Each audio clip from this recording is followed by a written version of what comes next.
Voici pourquoi le Seigneur va dire que malheur à l'homme qui s'appuie sur l'homme. Pourquoi? Parce que l'homme, on va voir les traits de possession. Quand quelqu'un est possédé, il prie, il vient à l'église, il fait le bien. Le fait d'être possédé ne l'exclut pas des actes d'adoration. Mais c'est un émissaire, un missionnaire. Il travaille pour une cause de destruction. C'est pourquoi tu dois identifier. Il y a des gens qui font du bien, mais derrière le bien là, ils prennent des vies. Ils te donnent quelque chose comme ça, ils prennent derrière.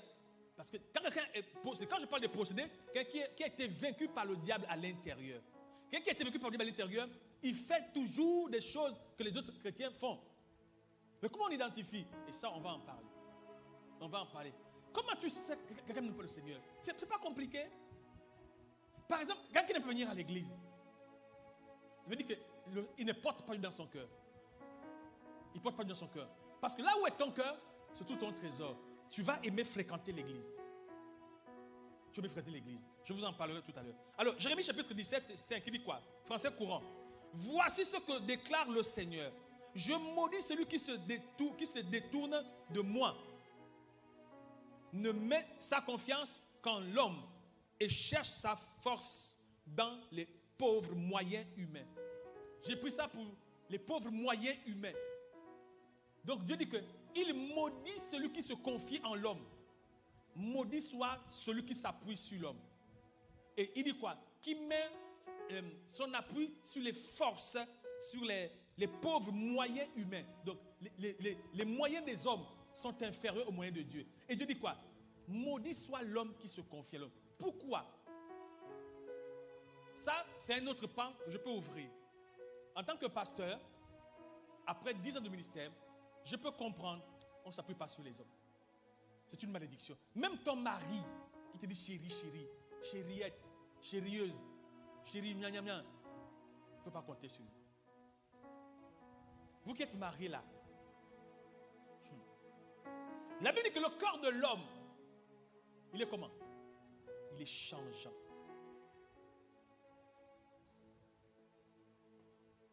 Ce que moi, j'ai vu, inimaginable.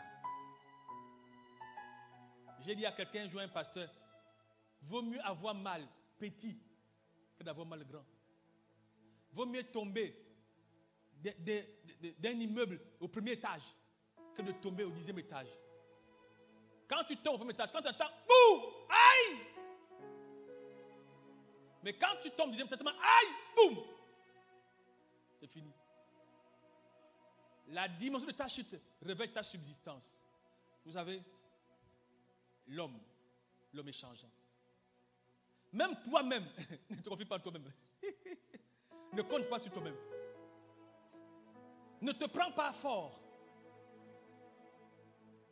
C'est de cœur à cœur. Le diable que vous voyez là, c'est un gars patient. Pourquoi tu dois veiller, prier pour ne pas tomber? Parce que le diable, il t'attend dans tes temps de faiblesse. Il ne t'attaque pas quand tu es fort. Il sait que l'homme a un problème dans le temps. Il ne garde pas la constance dans le temps. C'est pourquoi tu dois toujours prier. Tu vas être constant. Tu vois quand quelqu'un, il a écouté l'évangile, il a écouté la parole, il est chaud, alléluia, il a pris les choses. Dès qu'il sort, un jour, après 3 jours, c'est fini. Tout ce qu'il a écouté, il disparaît. Ne compte pas sur toi. Ne t'appuie pas sur toi. Ne te vois pas fort. Et ne compte pas sur les hommes. C'est dur de le dire. C'est ce que moi j'ai appris. Et j'apprends de la vie dans laquelle je suis engagé. J'ai vu des gens.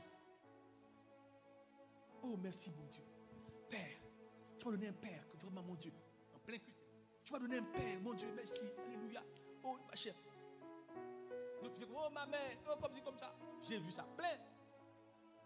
C'est la personne qui te quitte, mais tu n'es pas au revoir.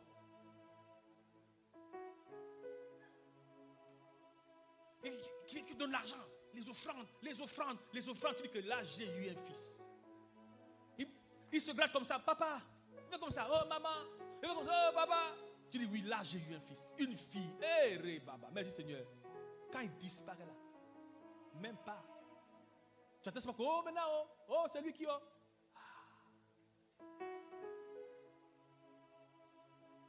Une femme qui a dit à son mari, je te serai fidèle toute ma vie. Jamais de jamais, jusqu'au grand jamais. Le jour où elle trompe son mari, dit, oh, qu'est-ce qui s'est passé?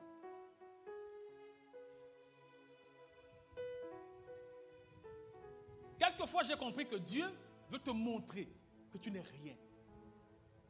Il te fait passer par des choses. Vous, les mamans qui êtes mariées, qui me disent, moi, mon mari en 20 ans, jamais. T'inquiète pas, c'est en 25e année que tu es au désert. Tu dois implorer la miséricorde de Dieu. Miséricorde, Seigneur miséricorde. Ah, oh miséricorde. C'est mes prières.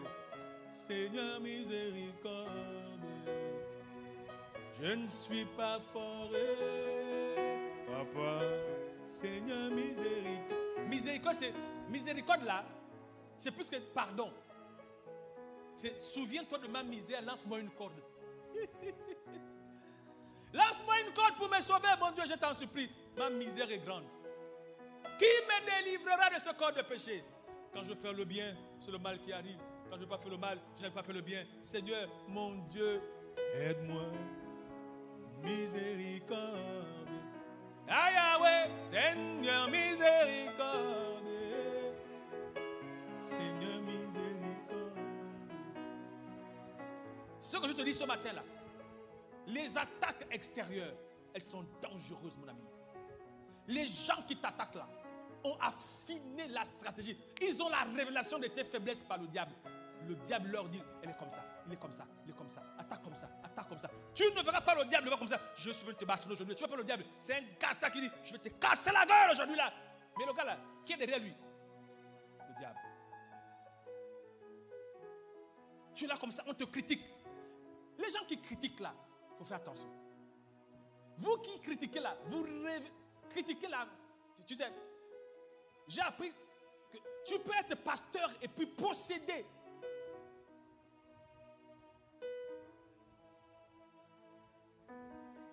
Tu peux être un bon chrétien, faisant des bâchés, alléluia, gloire à Jésus. Posséder. Ce ne sont pas tous ceux qui disent Seigneur, Seigneur qui hériteront le royaume des cieux. Qui dit Seigneur? À part les chrétiens. Donc tu peux être chrétien qui crie alléluia, gloire à Jésus, mais tu es possédé. Ah, ils vont dire que Seigneur, n'avons-nous pas chassé les démons? Antoine va dire, éloignez-vous de moi, je ne vous ai pas cru. Mais qui chasse les démons? Les faillas. Je suis un pasteur, j'ai l'onction, mais Dieu ne te connaît pas. Pourquoi il ne te connaît pas? Il ne te connaît pas. Parce que tu es possédé. Posséder, c'est être sous emprise, appartenir à. Donc, quand quelqu'un est possédé, c'est qu'il appartient à. Posséder ne veut pas dire que tu marches nu, les habits, non. C'est pas ce que ça veut dire. Tes œuvres, ton mode opératoire, c'est pour la gloire du diable. Tu fais mal aux gens. Tu attristes les gens. Tu blesses les gens. Tu détruis les relations. Quand tu ouvres la bouche comme ça, là, les gens ont mal. Tu as un langage de destruction. Ta nature, tu es toujours en train de mettre les gens mal à l'aise. Tu es un instrument de destruction. C'est le diable qui fait comme ça. Dieu est un réconciliateur. Il œuvre dans l'amour. Il n'est pas quelqu'un qui vient diviser. Si tu as ça en toi, c'est que tu appartiens au Seigneur Jésus. Il n'y a pas de tempérament. Jésus n'a pas de tempérament. Oh, moi j'ai les humains. Moi souvent le matin quand je me lève, je n'aime pas voir les gens. Ça c'est clair. Tu as des humeurs le matin. Un coup tu ris, un coup tu ne ris pas, un coup tu es chaud, un coup tu es froid. Toi tu es la météo. C'est quoi ça? Tu es possédé, c'est tout. Un enfant de Dieu n'est pas comme ça. J'ai dit aux gens, si tu es chrétien même à la maison. Tu n'es pas chrétien que dimanche. Au travail tu es chrétien, dans la rue tu es chrétien, partout tu es chrétien. Tu es courtoise, poli, humble, partout tu passes. On va revenir. Donc, malheur à l'homme. Je finis. Les sorciers, comment tu es quelqu'un possédé? Les pratiquants des œuvres mortes, là. Les sorciers sont possédés. Les gens de loge sont possédés. Les gens qui dansent les mambanjas, c'est des possédés. Il ne faut pas avoir peur des mots, c'est des possédés. Les bouddhistes, les ganguistes, les marabouts, les machins, tout ça c'est des possédés. Ils sont animés des démons, des esprits qui les contrôlent. Maintenant, comment tu sais? Tu sais, un jour, un monsieur va confesser, il dit, si tu as déjà mangé le bois sacré, tu as mangé la chair humaine. Hein? dit comment ça? Dit oui, parce que le bois sacré est une composition des os. On gratte l'os ou la chair humaine en poudre, on mélange. Le bois sacré seulement ne peut pas voyager. Il faut mélanger le produit dedans là. Et quand tu mélanges ça, la plupart des gens qui ont mangé le bois sacré, après ont des problèmes de santé. Il y a souvent comme ici à l'intérieur quelque chose qui veut monter, qui veut descendre. Puis quand tu dors, c'est dû à ces choses-là. Et moi, en tant que pasteur, j'ai fait des recherches. J'ai eu des témoignages, j'ai suivi des gens. Par exemple, pourquoi un chrétien ne doit pas aller voir quelqu'un qui invoque les esprits? C'est interdit. Par exemple, quelqu'un qui soigne. Si la personne soigne sans invoquer les esprits, tu peux traiter là-bas. Parce que c'est Dieu qui donne les feuilles et les révélations de sagesse. Ça, oui. Mais dès qu'on vient en brousse, on dit, oh, l'esprit de la forêt, oh, mon grand-père, oh, esprit de machin, oh, souviens-toi de moi, je vais guérir tel malade. Dès qu'il commence à parler aux esprits dans la forêt, ça, c'est plus de Dieu. Tu n'auras pas d'autre Dieu devant ma face. Et une alliance de sorcellerie, c'est une alliance générationnelle. La plupart des sorciers ne meurent pas. Quand je ne meurs pas, c'est qu'ils transmettent les démons dans des générations. C'est pourquoi, dans l'Ancien Testament, on les tuait. Quand tu vois quelqu'un qui a la sorcellerie en lui, ne t'inquiète pas, il y a un qui va donner. Vous blaguez avec la sorcellerie. Amusez-vous. C'est pourquoi vous ne vous amusez pas, parce que vous prenez ça de la légère. Les gars là, ils sont dangereux. Ils savent ce qu'ils font. Quelqu'un dans la loge, ils ont des pratiques. Ils s'assoient d'une manière, ils déclarent telle parole. Mon ami, il quitte le corps. Il te retrouve là-bas. J'ai vu ça. J'ai vu ça. Donc quand le diable t'attaque à l'extérieur, son attaque devient plus dangereuse. Tu sais, quand c'est à l'extérieur, on voit que ça devient dangereux pour toi. À l'intérieur, que tu peux supporter à un niveau. Mais quand ça sort, c'est sur ton corps, il touche à tout, ton argent, ton mari, tes enfants, tout ce que tu as, il va toucher. Il va toucher. Hein? L'objectif est de t'atteindre et de créer en toi un découragement. C'est pourquoi il y a un mode opératoire. Tu dois garder ton cœur. Tu vois comment le diable opère dans la ruse. C'est pourquoi vous ne faites pas rentrer tout le monde chez vous. 1. Ne faites pas rentrer tout le monde dans vos chambres. 2. Évitez à ce que tout le monde touche vos lits. 3. Vos chambres, vos maisons sont tellement accessibles. Vous oubliez que vous êtes environné d'un si grand nombre d'ennemis. Il y a des gens qui sont derrière vos vies et qui veulent vous arrêter. Si vous ne faites rien, ils vont vous arrêter. Tu sais que même t'asseoir sur un banc chargé, tu n'as pas la révélation, tu peux avoir mal. On peut piéger ton banc. On piège ton banc, on piège ta maison, on piège ta voiture. La main qu'on met les bombes, boum, ça explose. Il y a aussi des bombes spirituelles. Résister aux attaques du diable. Aussi, quand tu as été la femme ou tu es l'enfant d'un ancien occultiste à un niveau, vous n'êtes pas séparés. C'est pourquoi? Parce que l'alliance parle. Quand le diable se déchaîne contre toi, il ne vient pas pour plaisanter, il vient pour te détruire. Il vient pour te détruire. C'est pourquoi, quand tu résistes au diable, il te dit fais comme tu ne fais pas. Tu commences à marcher avec le Seigneur d'une droiture, il faut que tu t'armes. Parce que le gars, quand il va rétorquer là, il a horreur des gens qui lui résistent. Il a horreur des gens qui s'opposent à lui. Et vous allez voir que on ne commence pas par la prière face au diable. La prière se manifeste à un niveau. Par exemple, quand le diable t'attaque par un esprit, tu commandes. Mais quand le diable t'attaque par un humain, là, on ne commande pas. C'est-à-dire que si le diable se sert d'un homme pour t'attaquer, là, on ne commande pas. Mais quand le diable se sert des démons pour t'attaquer, là, on commande.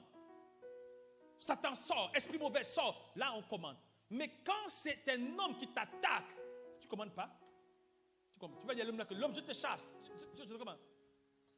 L'homme appartient. Et là, il y a un mode opératoire. Et c'est ça dont on va parler. Pour que ce mois-ci, tu puisses avoir des victoires. Même quand tu dors, tu peux savoir que là, c'est le diable qui opère. Là, c'est le diable qui opère. À tel niveau, ton enfant. Comment tu sais que ton enfant a des problèmes de santé spirituelle? Si tu constates qu'il a des mêmes mots qui se répètent. Qui se répètent à des fréquences. C'est pourquoi tu dois observer. À des fréquences. Par exemple, il a des maux de tête tous les 3 jours. On fait les examens parce qu'il faut toujours aller à l'hôpital. On fait les examens, il n'y a rien. Mais ça se répète. Il y a un peu spirituel. Mais ton enfant, par exemple, il n'a pas un sommeil calme. n'a pas le sommeil calme, le sommeil trouble. Ou bien l'enfant parle. Ou bien l'enfant se réveille à des heures. Ou bien, tu vas, il y a des petites choses que tu dois remarquer. Maintenant, il faut toujours aller à l'hôpital pour voir effectivement. Ça peut être d'ordre naturel. Mais d'ordre spirituel, tu sauras. Tu sauras. C'est pourquoi il faut avoir un regard profond. Regarde ton enfant, regarde ton enfant, regarde ton enfant. Regarde ton enfant. Ton enfant peut être posé, tu ne sais pas. Toi, tu vas le bastonner, en tant l'enfant est posé. Et je vous l'ai dit, voici l'agneau de Dieu qui ôte le péché du monde. On ne combat pas le mal par le mal. C'est pourquoi Dieu va donner une loi. Aimez-vous les uns les autres, comme moi je vous ai aimé. Est-ce que Dieu ne sait pas qu'à l'église on va te critiquer? Est-ce qu'il ne sait pas qu'à l'église on va te faire les coups bas? Dieu sait que les gens vont te faire de bonnes choses, mais il dit, il faut les aimer. Souvent on dit non, moi je suis humble. Ce n'est pas humble. Tu vas savoir si tu es humble, le jour va te marcher dessus. Tu sauras si tu es humble vraiment. Avant, on avait le langage. Oh oui, non, Dieu me fait comme si. Oui, en tout cas, oh, marcher comme si. Mais quand les choses se sont abattues dans ma vie, j'ai commencé à rectifier mon langage. Je dis, Seigneur, que ta grâce, que ta grâce, que ta grâce. On apprend à vivre à cause des problèmes de la vie. Lutter contre le diable là. Dieu va te travailler. Et ce matin, je t'en supplie, tu vas demander à Dieu, vraiment Seigneur, s'il y a des choses en moi que je ne connais pas, ou bien que je ne discerne pas, il faut me révéler pour que je prenne des décisions qui s'imposent. Seigneur, aide-moi. Moi, j'ai besoin de toi, Seigneur. Sinon, je n'y arriverai pas. C'est clair et net que je suis perdu d'avance. S'il te plaît, Seigneur, vraiment, aide-moi, aide-moi, aide-moi, aide-moi, aide-moi, aide-moi. S'il te plaît, s'il te plaît. J'ai compris pourquoi Dieu nous dira, veillez et priez pour ne pas tomber. On ne tombe que quand on ne veille pas. Et pour prier, il faut veiller. Veiller, c'est regarder sa vie, contrôler sa vie, patrouiller, voir qu'est-ce qu'il y a à l'intérieur que Dieu n'approuve pas. Seigneur, qu'est-ce qu'il y a dans mon cœur que tu n'approuves pas, Seigneur? Qu'est-ce qu'il y a en moi que tu n'aimes pas, qui révèle que je ne te reconnais, tu ne me reconnais pas? Qu'est-ce qu'il y a en moi, Seigneur, que tu n'approuves pas? Oh Dieu. Révèle-moi, révèle-moi les choses cachées. Seigneur, révèle-moi, révèle-moi, révèle-moi les choses cachées. Seigneur, révèle-nous les choses cachées que nous ne maîtrisons pas, que nous ne voyons pas, oh Dieu. Pour résister aux attaques extérieures, il me faut traiter les faiblesses intérieures. Pour résister aux attaques extérieures, il me faut traiter les faiblesses intérieures. Pour résister aux attaques extérieures, il me faut traiter les faiblesses intérieures. Seigneur, merci. Seigneur, merci pour ce moment, pour ta parole, pour ton peuple. On va se tenir debout, s'il vous plaît, on va prier ensemble. S'il te plaît, on va se tenir debout. On va lever nos mains. Merci Seigneur Jésus. Cet esprit de Dieu, pour résister aux attaques extérieures, il va nous falloir traiter les faiblesses intérieures. Seigneur, voici mon frère et ma soeur qui a un avenir tracé par toi, mais qui est soumis à des oppressions, à des attaques fulgurantes du diable. Seigneur, oh Dieu, Seigneur, toi qui as écrit son histoire à l'avance, pour des raisons d'ignorance, il a été victime, a subi. Mais tu déclares dans ta parole, on peut retarder ton plan, mais on ne peut pas l'annuler. S'il te plaît, révèle-nous nos faiblesses intérieures pour que nous puissions les traiter afin de résister aux attaques fulgurantes du diable. Seigneur, s'il te plaît, tu as dit invoque-moi et je te répondrai. Je t'annoncerai les choses cachées. Seigneur, les choses que nous ne connaissons pas, toi tu les connais. Alors, révèle-nous cela pour que nous soyons capables de résister aux attaques du diable, afin que nous soyons capables de neutraliser les attaques du diable, afin que nous soyons capables de mettre fin au carnage du diable contre nous. Je te présente ton peuple ce matin. Je te présente tes serviteurs. Le découragement, le renoncement, l'abandon, la rétrogradation sont des attaques, révèlent les attaques du diable. Cela révèle, oh Dieu, la fureur du diable contre nous. Je prie ce matin que le diable n'ait plus la victoire dans la vie de tes serviteurs. Le découragement, les démotivations, le refroidissement, le renoncement, toutes ces choses qui parlaient contre nous hier et qui nous a amenés à ne pas nous stabiliser, à ne pas nous conformer, que ces choses soient annulées au nom de Jésus. Père, que le diable n'ait plus la victoire dans la vie de ton peuple. Ce matin, lorsque je parle, je menace dans les plans spirituels les puissances relâchées contre tes serviteurs. Je menace le diable dans toute sa profondeur, dans le nom de Jésus-Christ de Nazareth. À compter de maintenant, je proclame la libération des vies, des destinées, par la puissance du sang de Jésus. Seigneur, que toutes les paroles qui subsistaient contre nous soient annulées au nom de Jésus. Les décrets de mort, les décrets d'échec, les décrets de pauvreté, les décrets de non-accomplissement soient annulés au nom de Jésus. Que tous les hommes et femmes qui travaillent instrumentalisés par le diable contre nous soient vaincus au nom de Jésus. Seigneur, tu as dit, avec toi, nous ferons des exploits. Je proclame ton peuple libre. Et ils repartiront de cet endroit libre. Libre dans les pensées, libre dans leur vie, libre de réussir, libre de posséder, libre de prospérer dans le nom de Jésus. Sois béni. Dans le nom de Jésus. Et quelqu'un dira 3 fois Amen. Amen. Amen. Amen. On acclame le Seigneur.